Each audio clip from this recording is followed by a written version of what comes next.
اے محمد صلی اللہ علیہ وآلہ وسلم، بے شک تم پیغمبروں میں سے ہو، سیدھے رستے پر ہو۔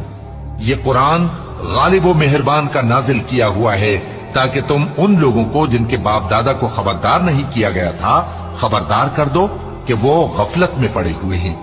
ان میں سے اکثر پر اللہ کی بات پوری ہو چکی ہے، سو وہ ایمان نہیں لائیں گے۔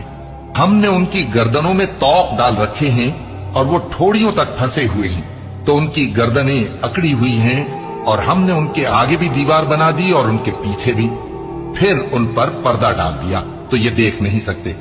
اور تم ان کو خبردار کرو یا نہ کرو، ان کے لیے برابر ہے، یہ ایمان نہیں لائیں گے۔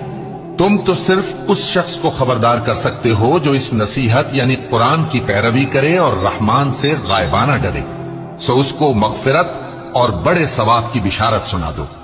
بے شک ہم مردوں کو زندہ کریں گے، اور جو کچھ وہ آگے بھیج چکے اور جو ان کے نشان پیچھے رہ گئے ہم ان کو قلم بند کر لیتے ہیں، اور ہر چیز کو ہم نے کتاب روشن یعنی لوح محفوظ میں لکھ رکھا ہے۔